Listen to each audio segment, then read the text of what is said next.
Hello there, it's that wonderful time of year, apparently. So welcome to a couple of Grinches doing a Christmas special edition. In this episode, Sleigh no more. Santa's sleigh has been seized, so let's find the old codger some new wheels to get the job done.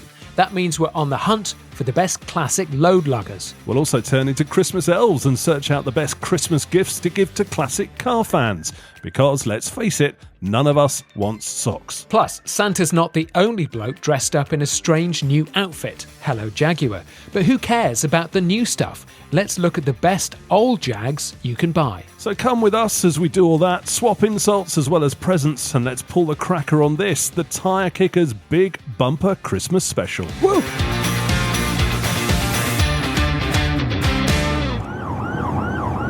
Now, picture the festive scene. It's Christmas Eve and Santa's sleigh has been seized by the roadside for no tax, no MOT, and no insurance. The DVSA says it's overloaded with presents, and Santa's operator's licence expired in 1971. Oh, and the Highways Agency has closed all the roads from the grotto. So the pressure is on old bearded Father C. He's got more deliveries to do than an Amazon driver on overtime. So he needs a classic car replacement, and fast.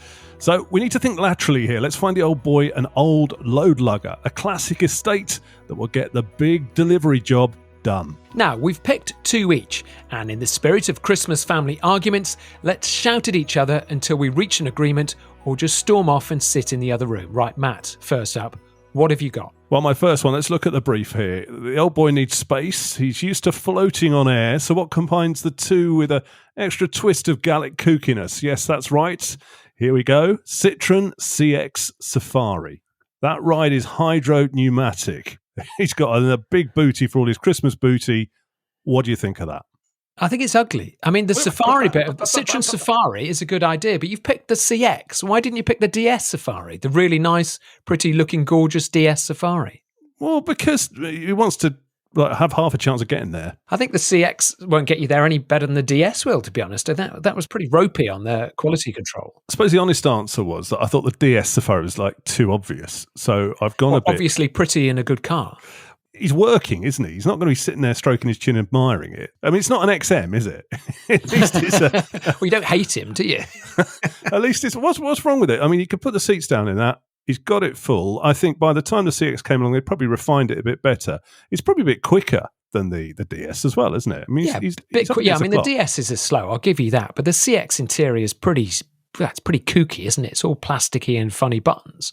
And it just doesn't look as stylish as the DS, does it? You know, the DS, probably the greatest looking saloon car designed in the 20th century. And you've picked the CX, the wrong one. Okay, well, it's my first of two choices. What have you got then, smartass? Dread the second choice then. Okay, this is probably the solution to end all solutions. Siegerlanderwagen, a G-Wagon, not the AMG versions parked over the curb in Knightsbridge, but an old-fashioned, farm-spec, 1980s, first-gen, W460 G-Wagon. I mean, a G-Wagon is perfect for Santa because it's a go-anywhere car. This one on your screen now, it's a four-door, so it's got all the space. It's even got winter tyres on it. I think a G-Wagon is a perfect solution. It's got the 5-cylinder Merc engine, the diesel, so it's not turbocharged. It can run on chip fat. I think a G-Wagon is fantastic. It looks good. It's stylish.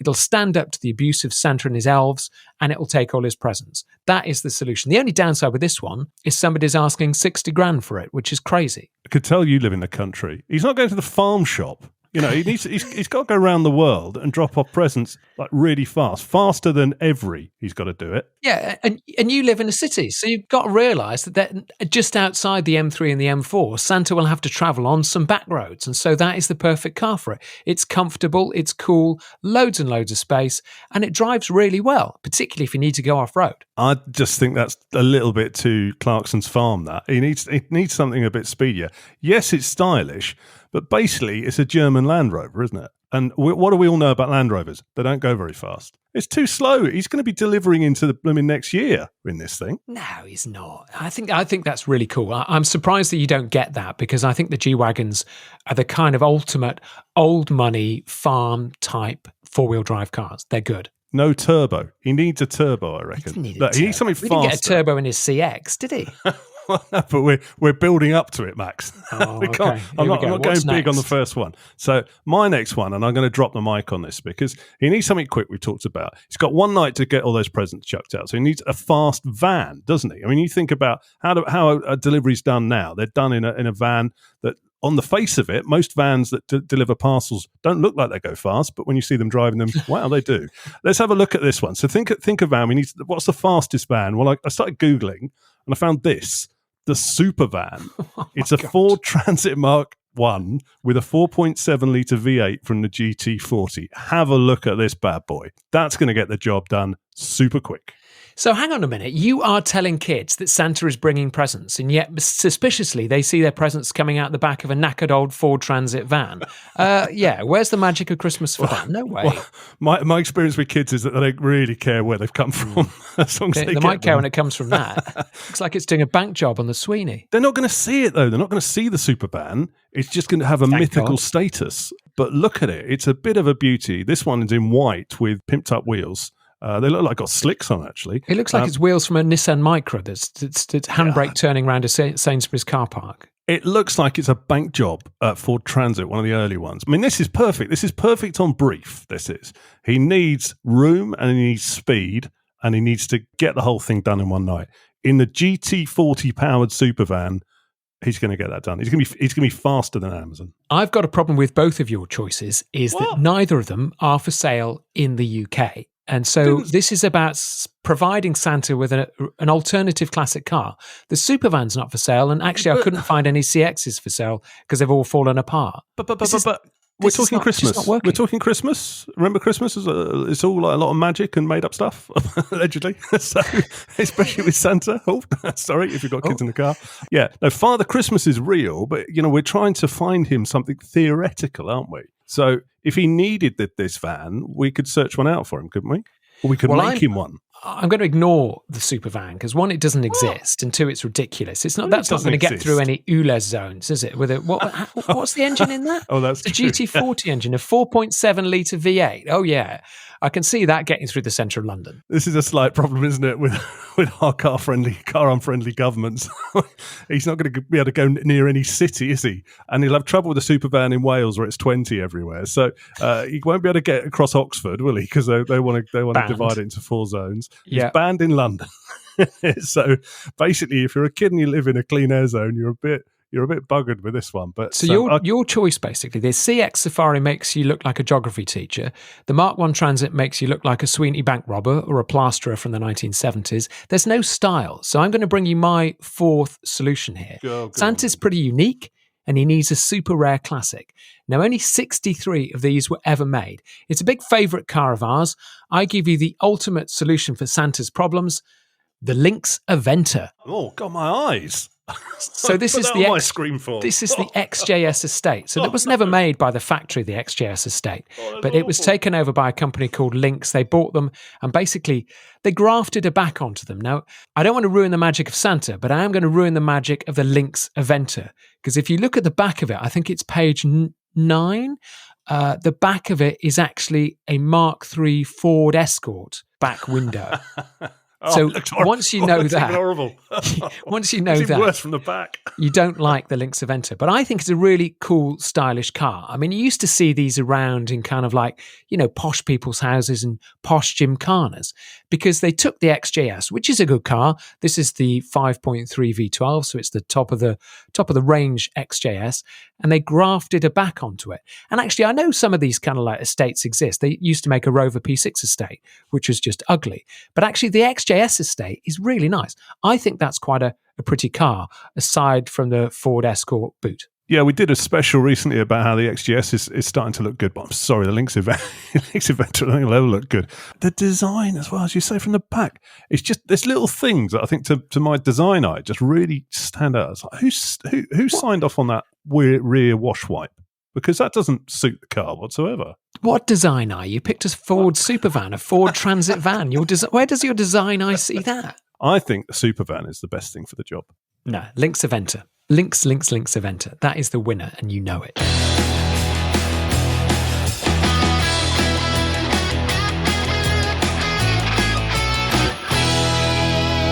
What the blinking heck is this? It's as though Jaguar asked AI to create the wokest, most pretentious, gender-ambiguous piece of self-satisfied A-level art using fridge magnet mottos, and this pile of shit was the result. So lots of frothing at the mouth from car YouTubers in the last few weeks about the new Jaguar, capital G, advert and unveiling of the Type 00 concept car. And you know what? To be honest, I just don't care. It's made the news. It made YouTube go into meltdown and given every Jag fan their third and possibly final heart attack. The big one. Yeah, but do you really care about electric cars? Not really. Will it be heavier than 30 mini metros welded together? Probably.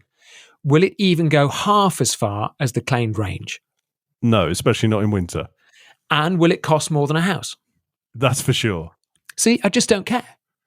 Well, I can see where this is going. You want to delve back into the back catalogue, don't you? Go back in time to black and white TV and jumpers for goalposts when dinosaurs roamed and you were a teenager filing your classic and sports car magazines away in date order. Like exactly. A nerd.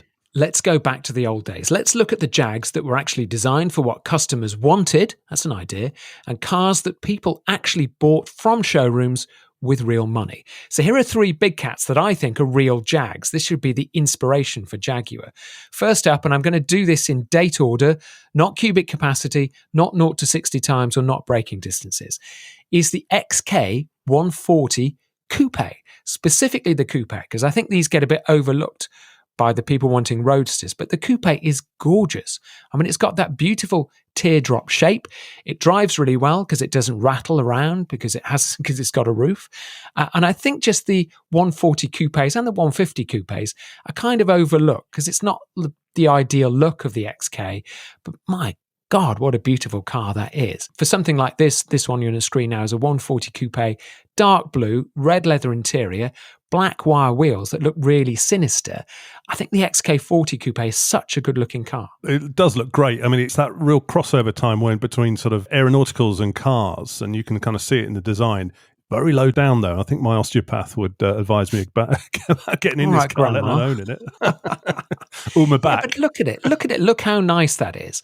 And I think this is what Jaguar are missing, is that really stylish design. I mean, whatever the concept cars turn out to be, they're not going to look like that because you wouldn't be able to produce a car like that. However, the XK140, it's actually really drivable. They are drivable cars, these. The 120 you can't fit in. But the 140 you can do, and I think it's got that really strong XK engine. You could live with that, and here's the kicker on these. For a car that pretty, it is only £59,000. Jaguar is moving on. This is its history and heritage. So I think the two can coexist. And I don't think, to be honest, the concept car is a year away from being made. And then, by the time somebody with a clipboard goes around the concept car in the future, they're just going to cross out most of the stuff that's upset most of the people. So, but, I think there will be a connection between new and old. But to own something like this, it's super, super classy. I think you've got to be pretty agile to start getting in and out of it because it's pretty low. So I do sound like an old git, but there is a practicality. There's a reason for that. So yeah, I like that. That's one good one, but it's you're always telling me off for going too old. So bring it a bit more up to date. Okay, well, let's leap forward 21 years in Jaguar history. Now, you and I both like these, and I tell you who else likes these is Harry Metcalf on Harry's Garage. This is a 1976 Jaguar XJ Series 2 XJ6C. So the XJ Coupe, the two-door coupe. I mean, again, another super stylish car, this time with all those kind of 60s and 70s design cues, plus the 4.2 engine. So it's relatively reliable. It's not as complicated as a V12. It's got those kind of sporty bullet wing mirrors that they put on the coupes. Lovely colour, Jaguar Rose-Style wheels. I still think they're a real steal, I don't think people have quite caught onto these enough to think they're going to be classics because they do rust a little bit. And okay, Jags of this era, particularly XJ6s, do go wrong a fair bit. But this one is £14,000. £14,000 for a beautiful design, and they're so rare. I think an XJ6 Coupe is a great compromise. You have my attention. We found that Daimler one, didn't we? The Daimler version a couple of episodes back. And ever since that, I've been sort of thinking about it and like dreaming about driving one and owning one. And there's something about them because I think the XJs of the 70s, they're cheaper to get into, but they don't have the cachet of this. The vinyl roof and the pillarless coupe is something that's really, really cool. I would love one. of these. I really would love one. And I'm not a massive Jaguar fan, but there's something about these XJCs that I really, really like. This particular one, it's in a dark blue, as you say. It's on sort of the Jaguar wheels, but they're sort of rose stars, aren't they? But there's a couple of things that are a bit off with it. Somebody's put modern LED headlights in one of the main headlight thing, and that just doesn't look right. Yeah, it's a little bit those out there. Yeah, it's a little bit unloved if you look at it. I mean, you can sort of tell the giveaway signs. The engine itself has got a lot of superficial rust on it. The leather inside is dry as a bone, and the dashboard's got the veneer starting to come away. I think it's a little bit unloved. So beneath this, there may be a tale of you need to do a bit of work, because it's quite cheap for a coupe, actually, isn't it? And the coupes are normally about 20. What it is, though, it's a really good, funny Jaguar advert, because if you read the advert, read the text, this is classic Jags, isn't it? Second tank is as new, but the pump isn't working. First tank works fine. Okay, so you got one fuel tank. Few small rust bubbles, but nothing serious. And the greatest thing of all is needs a new speedo cable, brackets, the old one broke less than 100 miles ago. Yeah, right. 20,000 miles ago, you mean? And you just not bothered to replace it. The thing about an old Jag is, as long as the cigarette lighter lights your cigar, so you can waft that out the window to drive along, that's the most important thing. I think this one, to be fair, you're going to be, you buy it with open eyes and you're going to be spending a few thousand on it. But once you've sorted that leather out and done a bit of, cosmetics and got it running and sorted these issues out, I think it could be a really, really stylish car. So I like that. That's good. What else have you got? Okay, well, again, we're going to go forward in time. Now, this one, I know what you're going to say here immediately. Is it's not a classic car. I know it's not a classic car, but what it is, I think it is a classic car, because if you think about it, Jaguar have stopped making ICE engines. They're not making combustion engine cars. So all their combustion engine cars are now classics, because they're not going to make any more. But look at this one. This is a Jaguar F-Type. Now, before you start moaning, it's the 5-litre V8S. And this is one of the early F-Types. So it was before they introduced some noise regulations. The early 5-litre V8s just sound like a Spitfire. They are amazing. I genuinely do not know how this car ever passed the road regulations to let it out, because it is so noisy.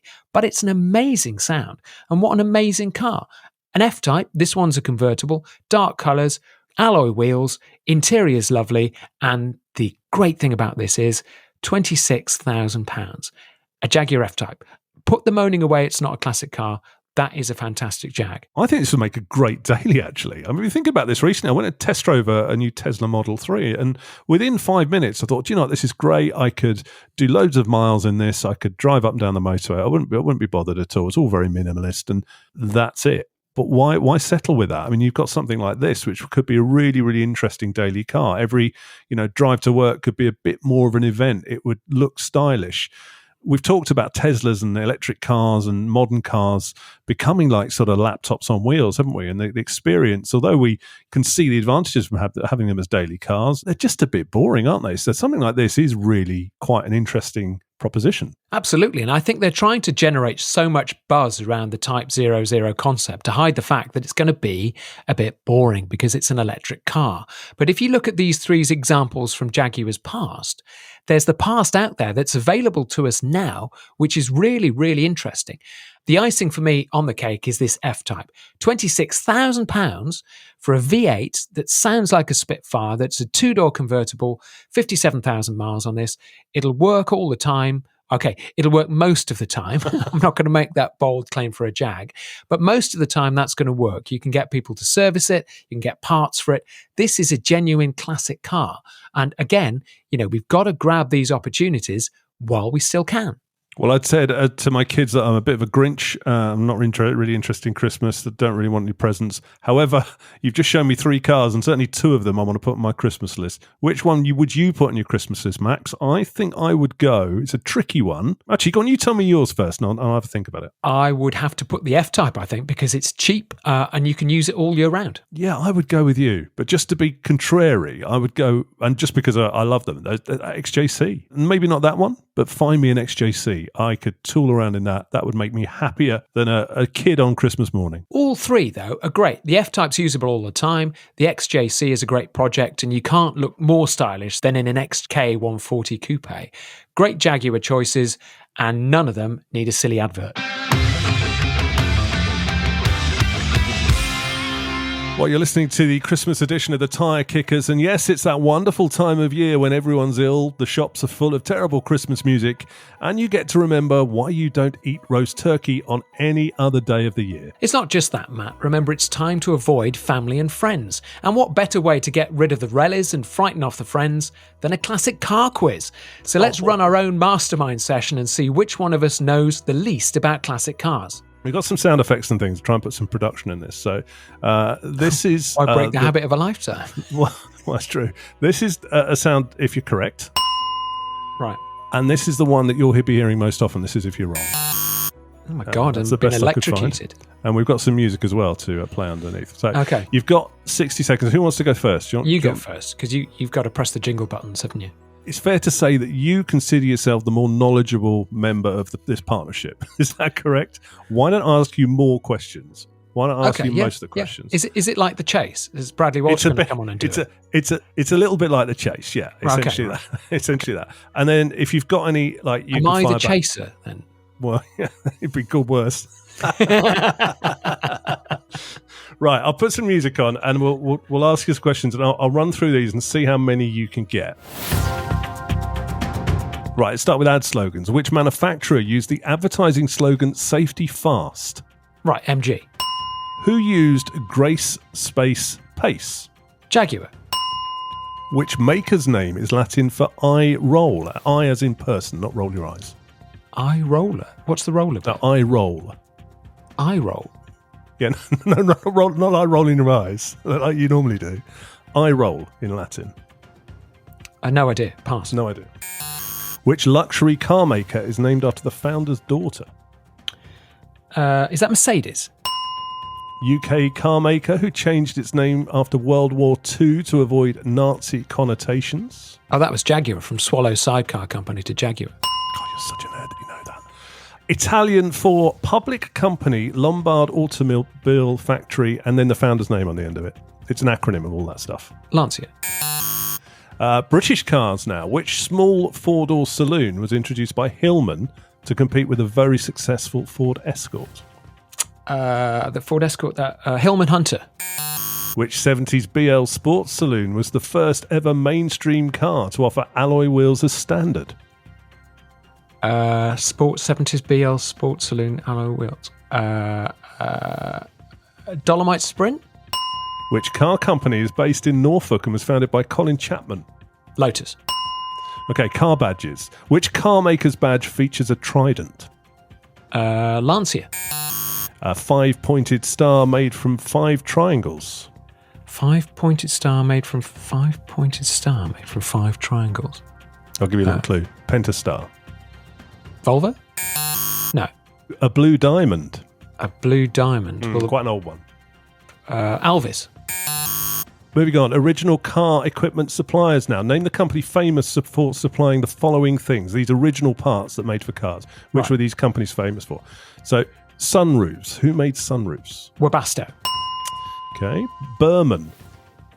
How do you spell it? Burman. Burman. I don't know. And Laycock. Overdrives. Motor racing. What's the world's oldest endurance race still run each year and was first held in 1923? Mille? In Le Mans, which car broke Ferrari's dominance? The Shelby Cobra. And what's the governing body of international motorsport? FIA.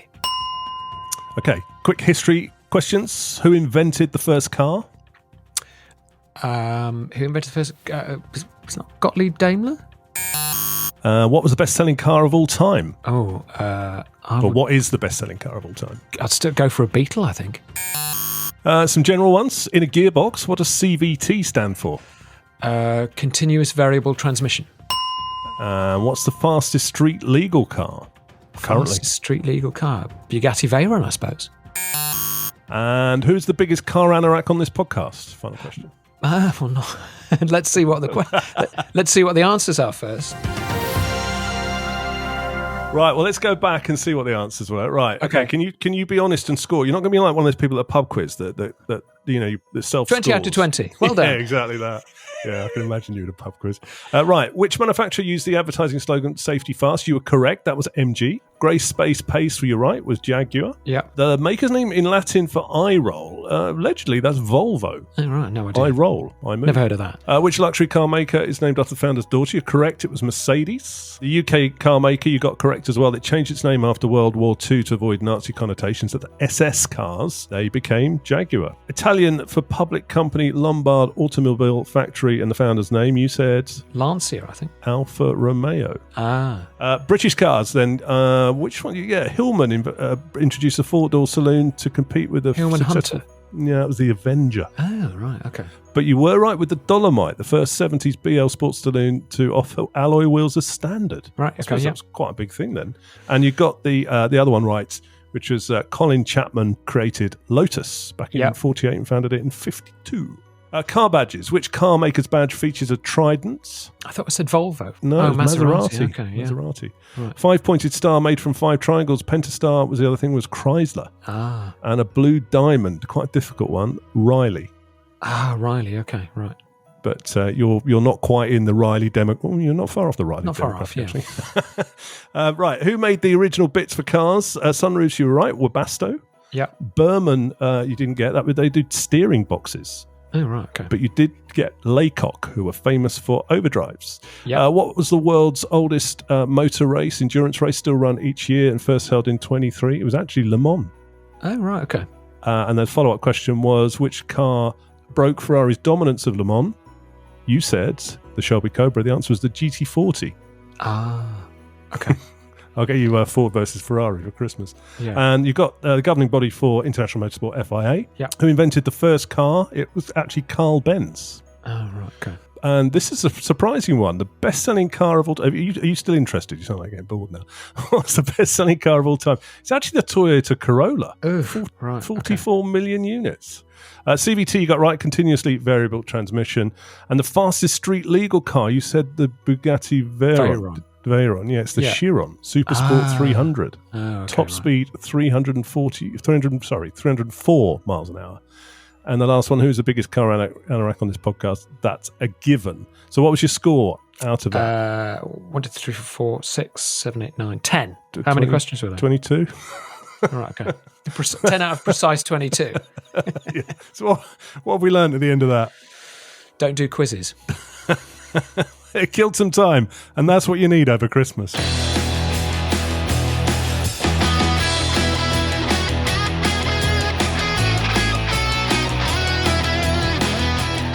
Well, you're listening to the Christmas episode of the Tyre Kickers, and, you know, for us Grinches, we're not that fussed about it, but inevitably that question, Max, comes, what do you want for Christmas? Now, no one wants socks, but what present can you ask for or give a classic car fan? Stuff that we'd actually want.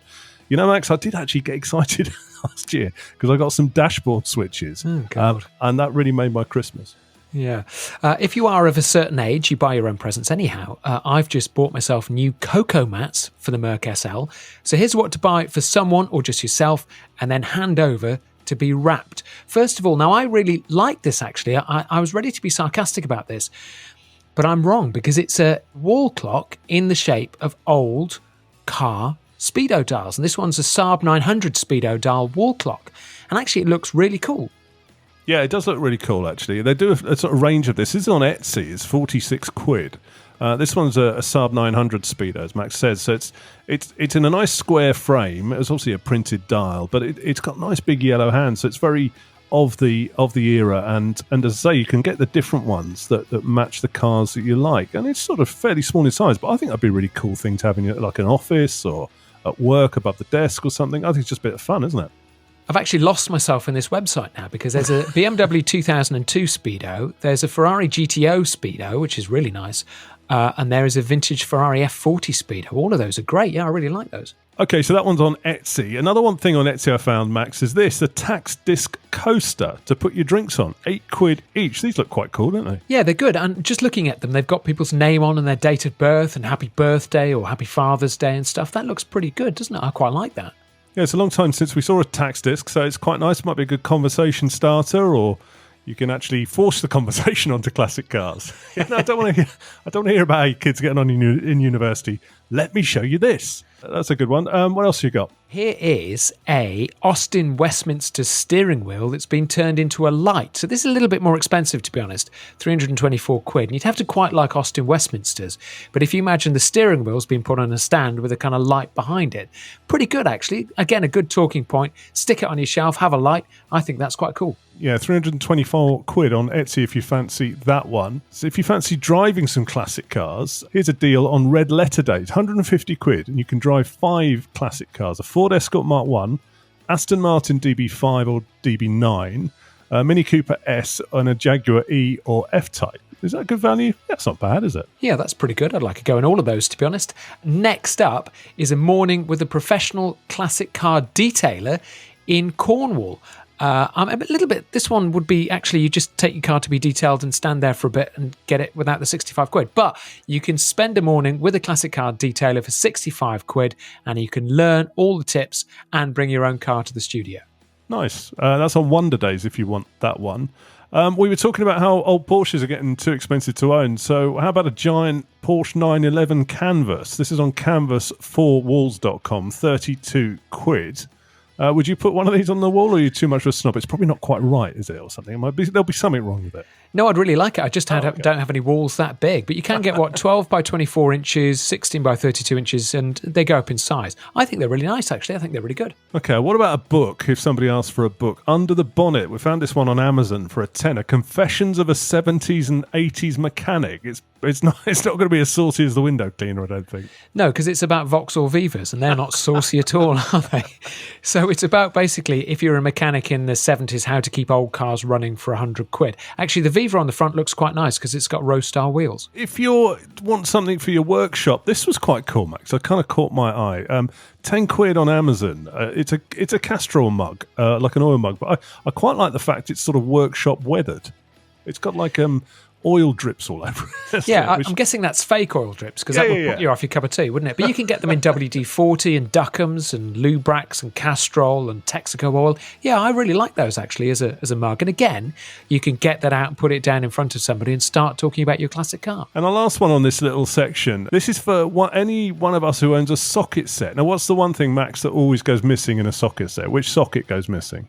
Well, it's the ones that are useful, isn't it? What's that? Is that the 9mm, the 10 mils? It's always the 10mm. It's like the biro of sockets. No one knows where they all go. I found one actually the other day. It was outside on top of my electric car charger, outside rusted, which I'd obviously use for a job, not an electric car, but on the classic car.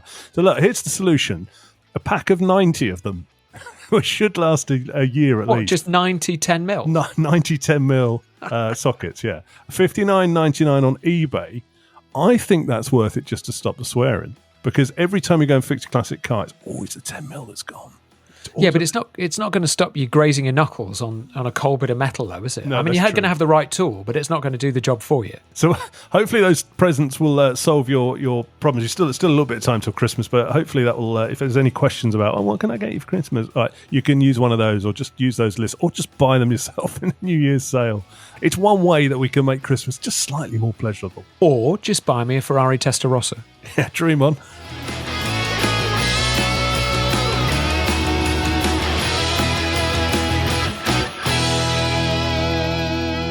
Well, that's nearly it for this Christmas edition, but after talking about presents, you know what, Max, we can't go without giving each other a little something. I know we're Grinches, but, we've got to share the sort of Christmas spirit. So I've got one here for you. I thought, what do you buy the man who has everything?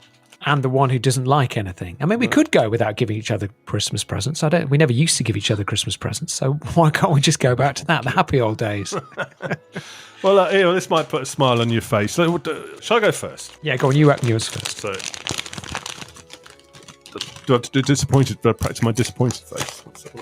Your disappointed face is your normal face, isn't it? Cheeky. Right, so I'm opening this up. Oh, and I've actually left the Amazon wrapping inside to make you... I've made no effort. I clicked on a mouse. I just wanted you to know that. Yeah, it's even got my address on, just in case you forgot. Cayman Islands. When did you move there? Only. Right, here we go. Oh my God, I'm not wearing that. Yes, you are. You are wearing so I'm opening up, and what I've got is a blue T-shirt with not just any blue T-shirt. A very large logo from a particularly unfavourite car manufacturer of mine. The greatest logo of all time. British Leyland, yeah, and it's huge on the front. Oh my God, I'm touched. I will wear that to a car meet, but it'll be like taking a pint into a pub beer garden. I'll get swarmed by the wrong type of people, won't I? Oh, do you like BL? Oh, of course you like BL. Who doesn't, right? Can I have a go at mine now? Well, yeah, go for yours. Describe it first. Well, hang on, I'm just opening the wrapping paper. I mean, I didn't get a card, no money in the card or anything. What's this? Hang on. Let me open the plastic bag. Shall I help Austin you out Morris. here? Great Cars for Great Britain. So this is an original brochure, isn't it? I know you like your crap cars, your crap British Leyland cars. Well, so this you've got the T-shirt, mate. I'm just putting it on now. Oh, so God, on the same theme, this is a 1976, an original 1976 Austin Morris brochure. It's got all your favourites in there. It's got Austin Mini, Austin Maxi. This is genuinely brilliant. I'm just on the Princess page, the 2200 HL and 2200 HLS, which I loved, and it's on the third page. It's got all the specs. That's amazing. Brakes, suspension, electrical, coachwork, rust, clutch. Wow, fantastic. Good present. Wow. Yeah, so, and even in the back, I've just gone to the Van den Pla page. Oh, yeah. That's got you excited. My God. Got Allegros, and even in the back's got MGBs. They were still obviously flogging those out. It's got the rubber bumper MGB midget and the MGB as well. Oh yeah, good present. I mean, mine was a bit crap in comparison, but the reason for this is obviously you grew up. Your dad was he an Austin Morris or was he a BL car dealer? Well, it went through the whole lot, like BMC, Austin Morris, BL, then Austin Rover. Well, I found this and I just thought it might sort of spark up some memories for you because I mean, a lot of those cars you would have seen, you'd have sat in, I loved, yeah. Well, there you go. A bit of original BL. It's funny that we've both gone BL. Did you have to buy this T-shirt or is it come out your wardrobe? Oh, no, I make them. I mean, that's how much I love BL. I've got a little sweatshop going in the back, the back of the house. I'm going to wear that with, I wouldn't say pride. I'm just going to wear it. Just going to wear it. And I'll get you a picture of me wearing it. Probably next to an Allegro or something. Great. Well, thank you. I've got the brochure now for it. Thank you very much and happy Christmas. Have you got any New Year's resolutions, classic cars? I've got one, but have you got anything at all? I think probably, and it's not my resolution, it's a resolution being forced on me. Look at Auto Trader app a bit less. Well, yeah, that's a good one. Get under 4 hours a day. Mine is to try and drive some more classic cars. I've sat in loads this year, but I've not had a chance to drive enough. So I've got a couple on my list I want to tick off. So I want to do that. XJC for definite. Yeah, lovely. No one for sale if you want one. You too. Perhaps we should go and try it. I got to drive that Rolls-Royce Silver Shadow this year. That was a great experience. There was one ticked off the list. Still not driven a Triumph Stag. Still need to do that. A friend's offered to let me drive his, but just ran out of time this year. So my resolution is to get behind the wheel of some more cars and either fall in love with them and see it, want it, or decide that they should go in the crusher.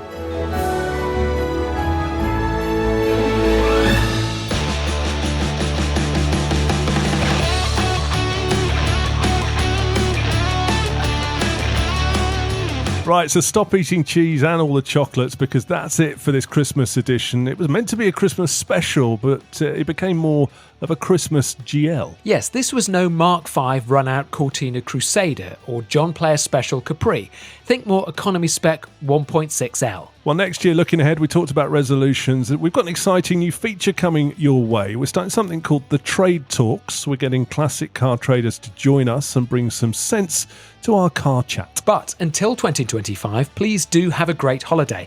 And thanks for listening to this nonsense throughout 2024. Thanks to you, we've now hit 10,000 downloads in under a year, which I think is officially quite good. That's more than the entire population of Ross-on-Wye. Or Chigwell. Or Kippax. Where's that? Or Swanage. So thank you for your support. Where is Kippax? I think it's in Yorkshire somewhere, isn't it? Yeah. Okay. So thanks for your support. Have a great Christmas. Even if, like us, you're a bit of a Grinch, it's only a few months till you can get the car out in the spring. So grit your teeth, get through it, and have a good one. And much to the relief of you lot, we're having a few weeks off, but watch out for some bonus episodes and extras coming your way over the coming weeks. And we'll be back kicking more tyres in 2025. So until then, ho, ho, ho. See ya. Ho, ho, oh no. Bye.